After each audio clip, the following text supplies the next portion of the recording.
أعوذ بالله من الشيطان الرجيم. بسم الله الرحمن الرحيم. الحمد لله الذي أنزل على عبده الكتاب ولم يجعل له عوجا قيما لينذر بأسا شديدا من لدنه ويبشر المؤمنين الذين يعملون الصالحات أن لهم أجرا حسنا ماكثين فيها أبدا وينذر الذين قالوا اتخذ الله ولدا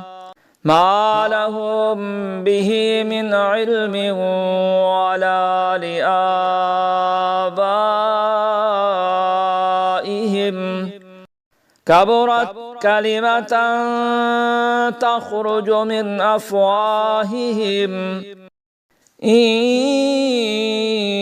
يقولون إلا كذبا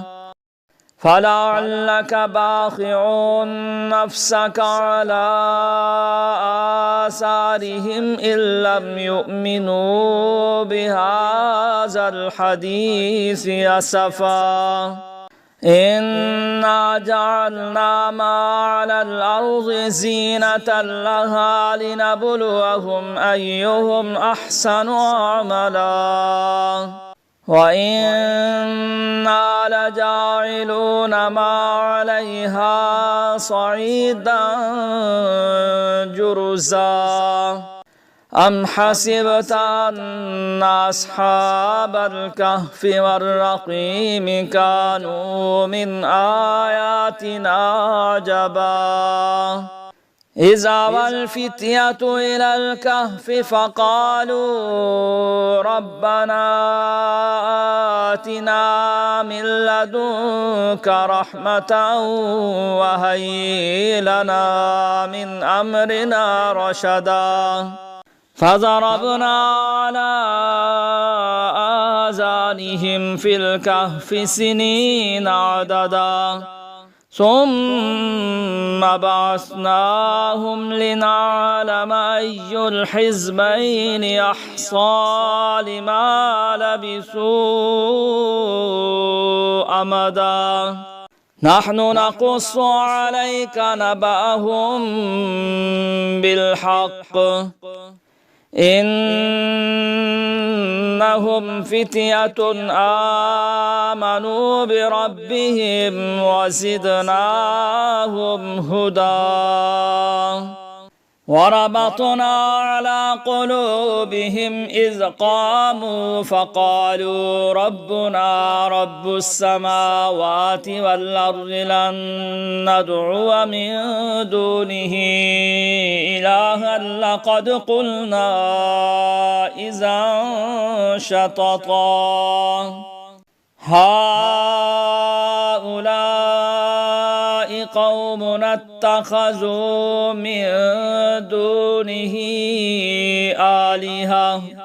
لولا يأتون عليهم بسلطان بين فمن أظلم ممن افترى على الله كذبا وإذ اعتزلتموهم وما يعبدون إلا الله فأووا إلى الكهف ينشر لكم ربكم من رحمته ويهيئ لكم من أمركم مرفقا وترى الشمس إذا طلعت تزاور عن كهفهم ذات اليمين وإذا غربت تقرضهم ذات الشمال وهم في فجوة منه ذلك من آيات الله من يهد الله فهو المهتد ومن يضلل فلن تجد له وليا مرشدا وتحسبهم أيقاظا وهم رقود ونقلبهم ذات اليمين وذات الشمال وكلبهم باسط ذراعيه بالوصيد لو اطلعت عليهم لوليت منهم فرارا ولملئت منهم رعبا وكذلك بعثناهم ليتساءلوا بينهم قال قائل منهم كم لبثتم قالوا لبثنا يوما أو بعض يوم قالوا ربكم أعلم بما لبثتم فابعثوا أحدكم بورقكم هذه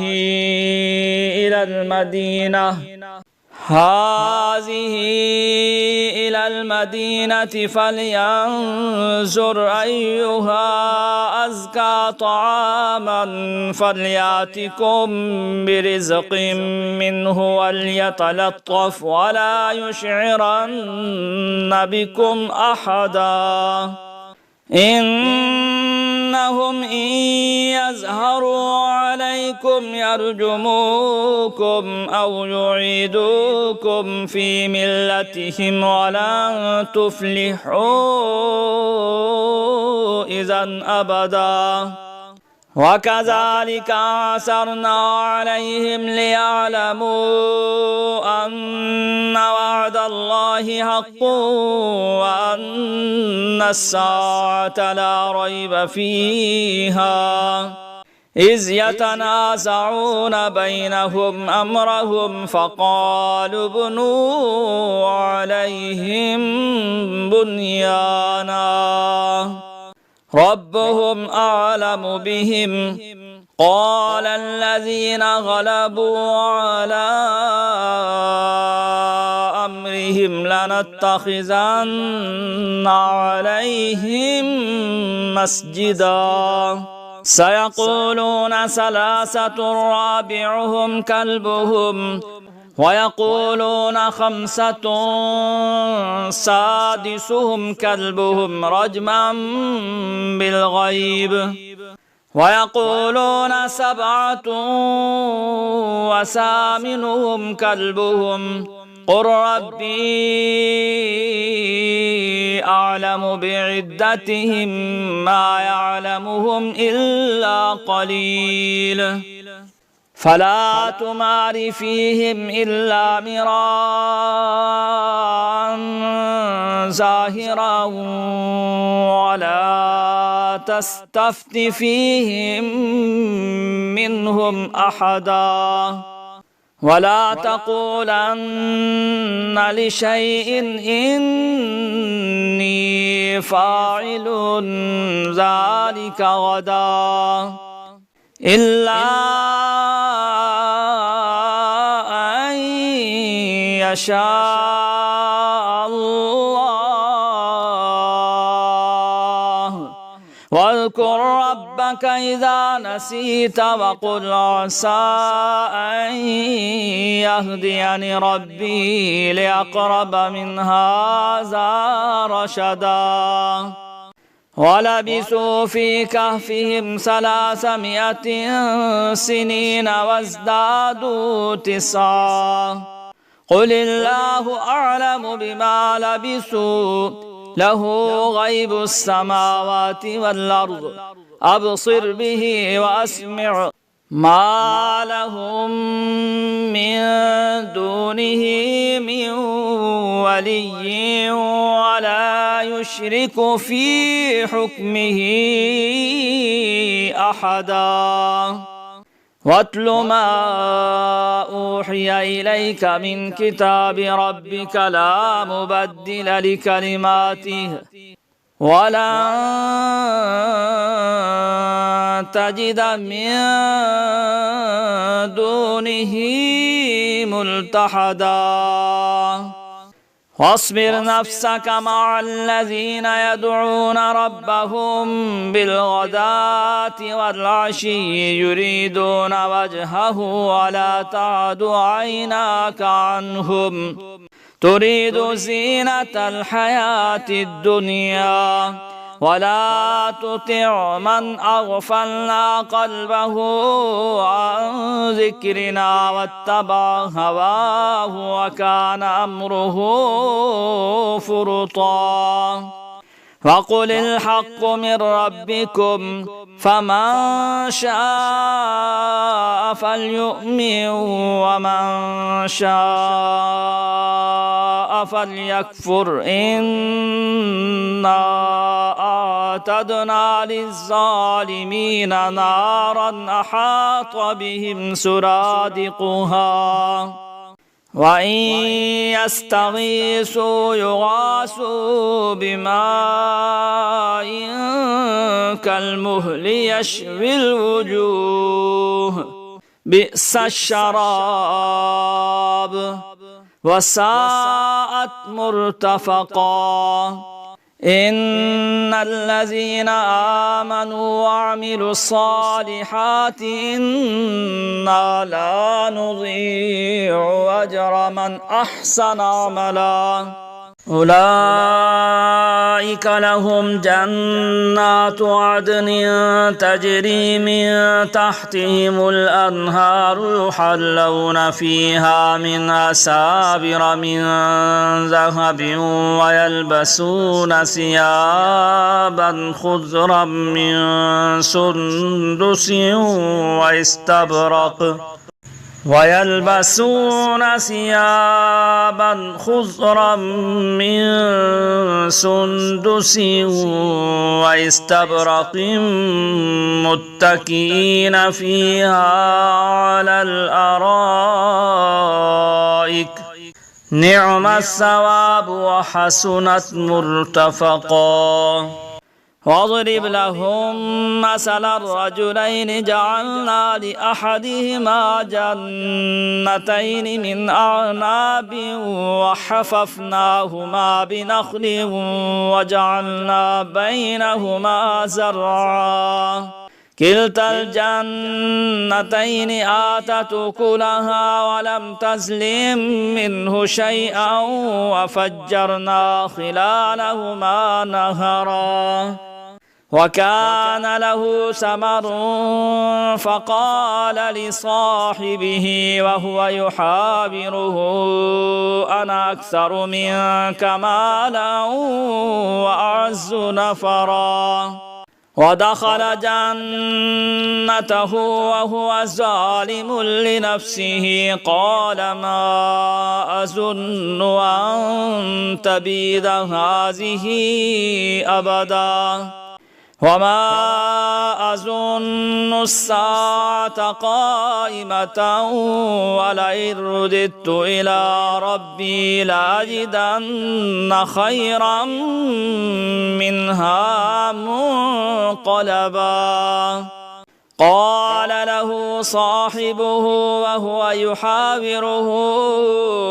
أكفرت بالذي خلقك من تراب ثم من نطفة ثم سواك رجلا لكن هو الله ربي ولا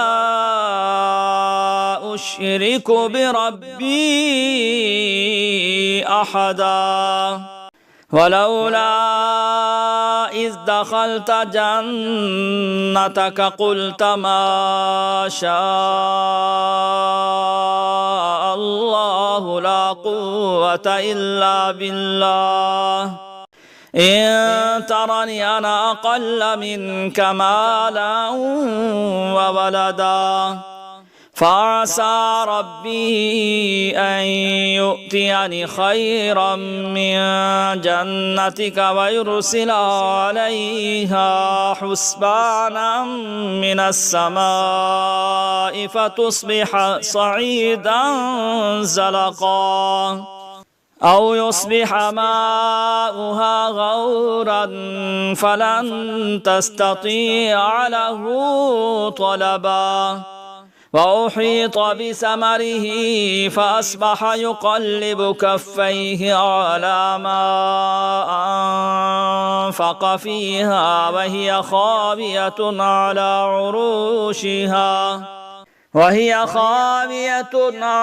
عروشها ويقول يا ليتني لم أشرك بربي أحدا ولم تكن له فئة ينصرونه من دون الله وما كان منتصرا هنالك الولاية لله الحق هو خير ثوابا وخير عقبا واضرب لهم مثل الحياة الدنيا كماء إن أنزلناه من السماء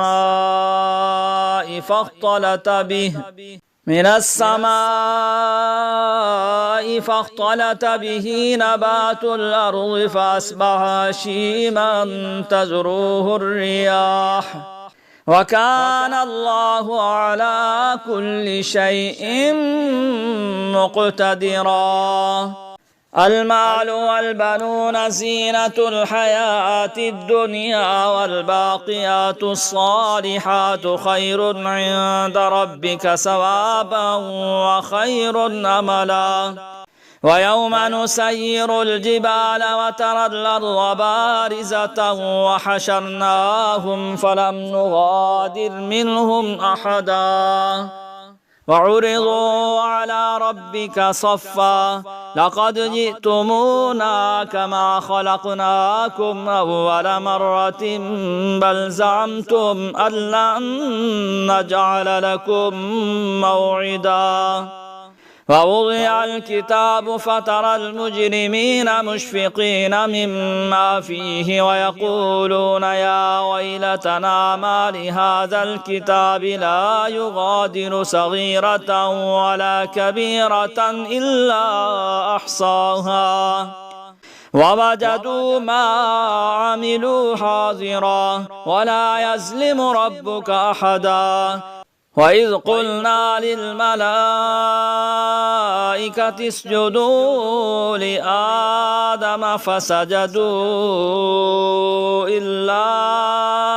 إبليس كان من الجن ففسق عن أمر ربه أفتتخذونه وذريته أولياء من دوني وهم لكم عدو بئس للظالمين بدلا ما أشهدتهم خلق السماوات والأرض ولا خلق أنفسهم وما كنت متخذ المضلين عضدا ويوم يقول نادوا شركائي الذين زعمتم فدعوهم فلم يستجيبوا لهم وجعلنا بينهم موبقا ورأى المجرمون النار فظنوا أنهم مواقعوها ولم يجدوا عنها مصرفا ولقد صرفنا في هذا القرآن للناس من كل مثل وكان الإنسان أكثر شيء جدلا وما منع الناس أن يؤمنوا إذ جاءهم الهدى ويستغفروا ربهم إلا أن تأتيهم سنة الأولين أو يأتيهم العذاب قبلا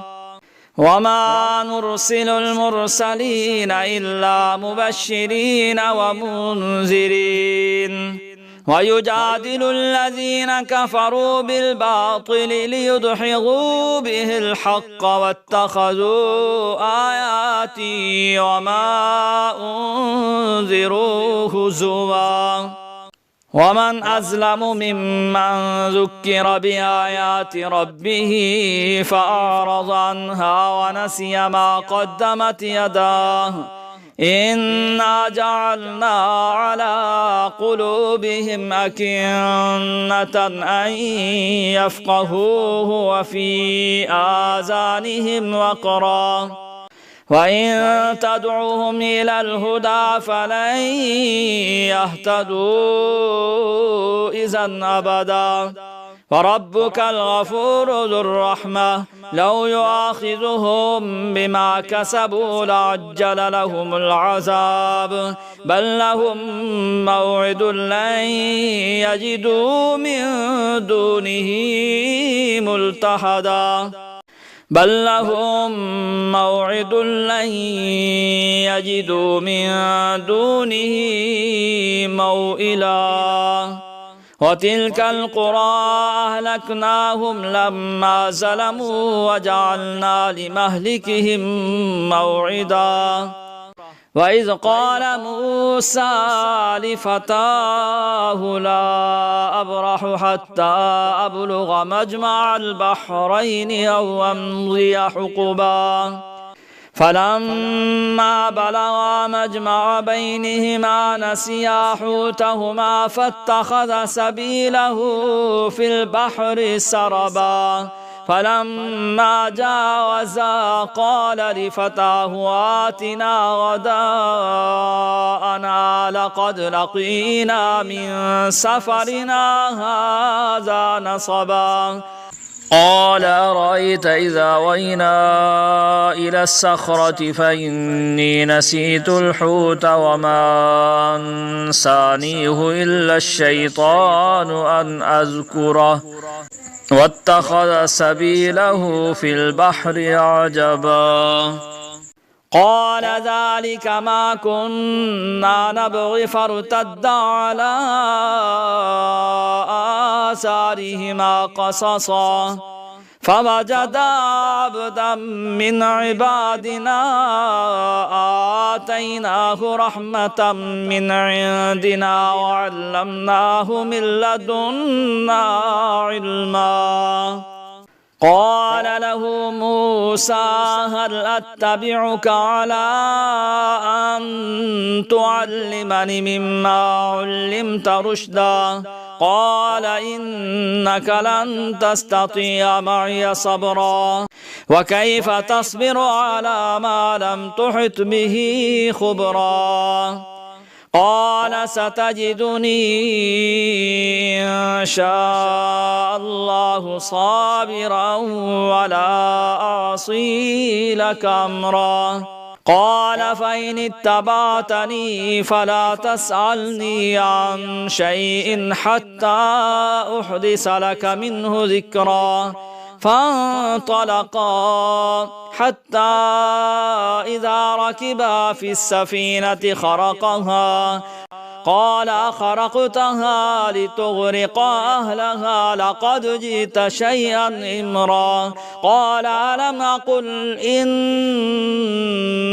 لن تستطيع معي صبرا قال لا تؤاخذني بما نسيت ولا ترهقني من أمري عسرا فانطلقا حتى إذا لقيا غلاما فقتله قال قتلت نفسا زكية بغير نفس لقد جئت شيئا نكرا قال ألم أقل لك إنك لن تستطيع معي صبرا قال إن سألتك عن شيء بعدها فلا تصاحبني قد بلغت من لدني عذرا. فانطلقا حتى إذا أتيا أهل قرية استطعما أهلها فأبوا أن يضيفوهما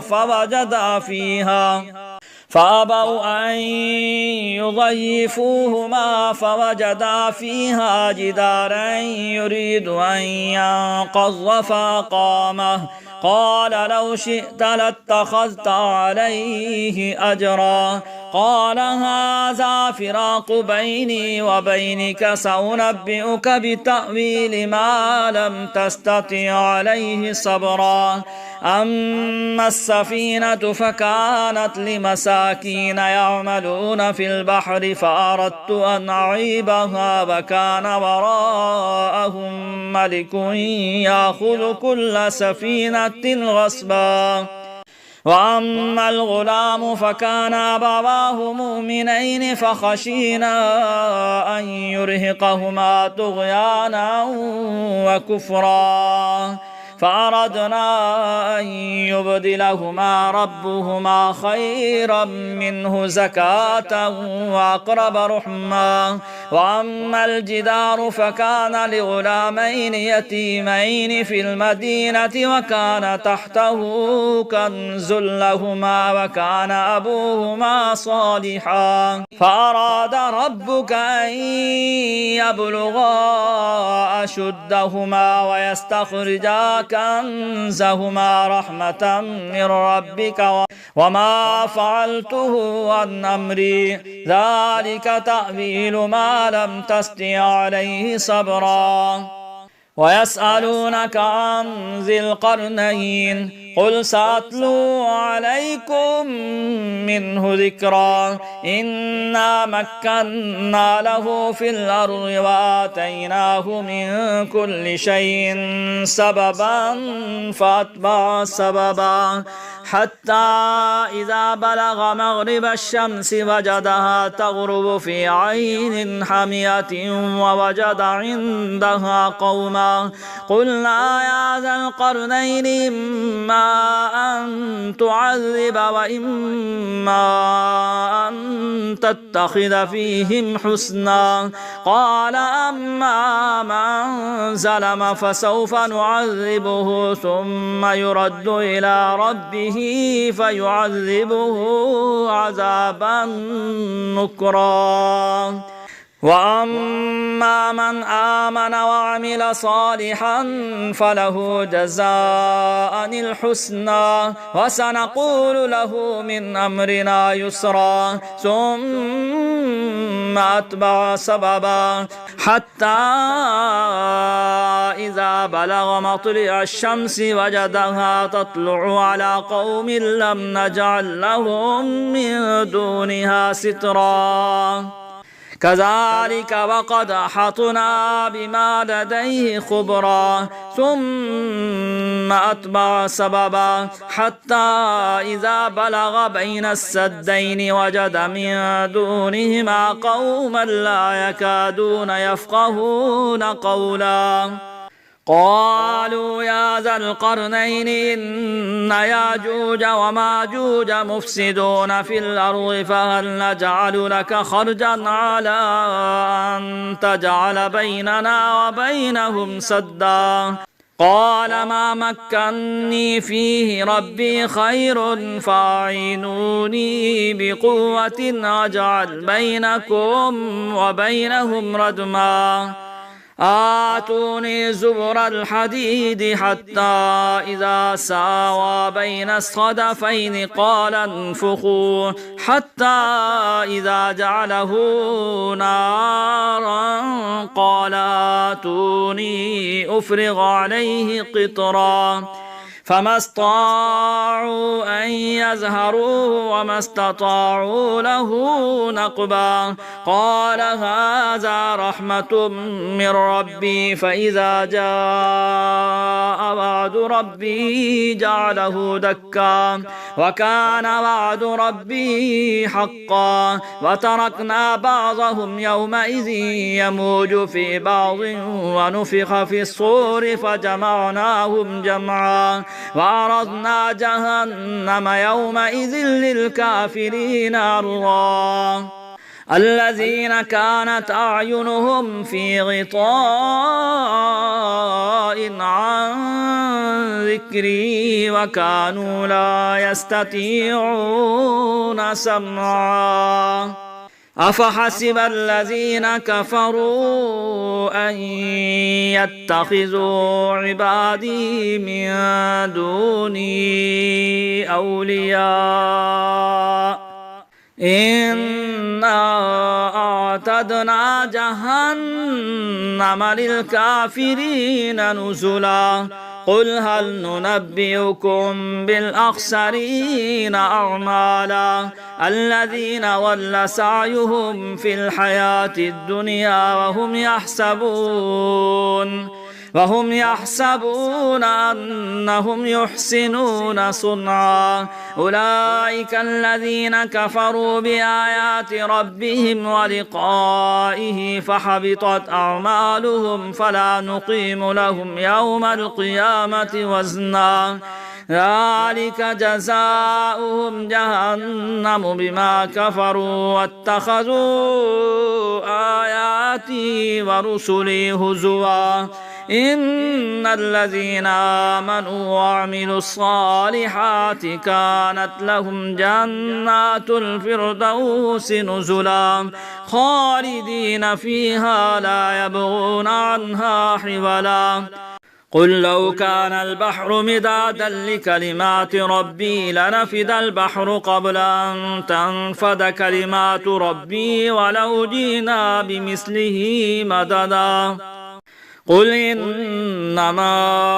أنا بشر مثلكم يوحى إلي أنما إلهكم إله واحد فمن كان يرجو لقاء ربه فليعمل عملا صالحا ولا يشرك بعبادة ربه أحدا صدق الله العظيم.